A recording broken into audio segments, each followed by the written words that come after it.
పెద్ద చేప చిన్న చేపను మింగినట్లు కార్పొరేట్ షాపింగ్ మాల్స్ చిరు వ్యాపారుల పొట్టకొడుతూ ఉన్నాయి.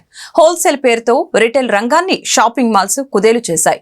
ఈ వ్యాపారం ఎలా తయారైందంటే ₹1 దగ్గర నుంచి ₹1,00,000 వరకు షాపింగ్ చేసేదాకా సాగుతోంది.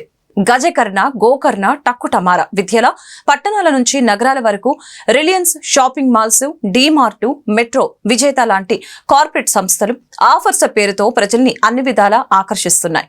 ఒక చిల్లర కొట్టుకు వెళ్లాలంటే మన ఇంట్లో కావాల్సిన సరుకుల లిస్టుతో వెళ్లి కొనుగోలు చేస్తాం. అదే షాపింగ్ మాల్స్ కి వెళితే ఆ బిల్లు ఎంత దాటుతుందో మనకి తెలియకుండా షాపింగ్ చేస్తాం. జేబుకి నొప్పి తెలియకుండా డెబిట్, ఫోన్ పే, క్రెడిట్ కార్డులు వాటి పని అవి చేసుకుంటూ వెళ్తాయి. అవసరం ఉన్నా లేకపోయినా కంటికి నచ్చిన వస్తువులు కొనుగోలు చేస్తాం. దీంతో బిల్లు తడిసి మోపెడవుతోంది. దీని ప్రభావం ప్రత్యక్షంగా వినియోగదారులు, పరోక్షంగా రిటైల్ వర్తకులపై పడుతూ ఉంది. ఇదే విషయాన్ని పలువురు చిల్లర వర్తకులు మాట్లాడుతూ కార్పొరేట్ షాపింగ్ మాల్స్ హోల్సేల్ రంగానికి పరిమితం కావాలని డిమాండ్ చేస్తున్నారు. లేకపోతే చిరు వ్యాపారులు, చిల్లర వ్యాపారస్తులు, ఫ్యాన్సీ స్టోర్స్ పరిస్థితి మరింత దారుణంగా మారుతుందని ఆందోళన వ్యక్తం చేస్తున్నారు.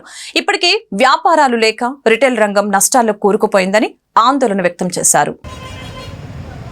ఈరోజు రిలయన్స్, డీమార్ట్ ఇలాంటి భారీ షాపులు పెట్టి పెద్ద హంగామా చేసి కస్టమర్లని ఆకర్షించి ఆ షాపులో హోల్సేలర్లు కాక రిటైలర్లను ఎంటర్ చేసి ₹2,000 సరుకులు కావాలి అనుకొని లోపలికి వెళ్తే ఒక పెద్ద బుట్టలు ఇచ్చి ₹10,000 పర్చేజ్ చేసే విధంగా మనల్ని ఎంకరేజ్ చేసి క్రెడిట్ కార్డులు, డెబిట్ కార్డులు ఇచ్చి వారి ద్వారా యూజ్ చేసి ఆ తర్వాత నిరుపయోగంగా ₹5,000-6,000 వస్తువులు ఇంట్లో నిరుపయోగం ఉండి ఇంట్లో కిరాణా కొట్టుకు వెళ్తే ఆ పట్టి వరకు తీసుకొని వెళ్తాం, ₹2,000 అయిపోద్ది. ఇక్కడికి వెళ్తే మనం ₹10,000 కొనుక్కుంటున్నాం. దీనివల్ల ఏమవుతుందంటే ఒక కస్టమర్కి నెలవారీ బడ్జెట్ కూడా అతనికి తెలియకుండా వేస్ట్ అయిపోతుంది.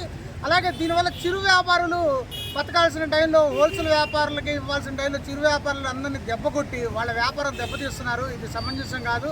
రేపు రాబోయే ఎన్డీఏ గవర్నమెంట్, మోడీ గారు, మన చంద్రబాబు గారు వీళ్ళందరూ కలిపి జనసేన పవన్ కళ్యాణ్ కలిసి ఈ డీమార్ట్లు, ఈ వాల్మార్ట్లు, ఇలాంటి రిలయన్స్లు ఇలాంటి ఓన్లీ హోల్సేలర్లకే అందిచేసేటట్టు, చిరు వ్యాపారులకు దెబ్బతీయకుండా వాళ్ళ జీవనోపాధికి జాగ్రత్త చేసేటట్టు చేయవలసిందిగా మా అందరి తరఫున మేము కోరుకుంటున్నాం.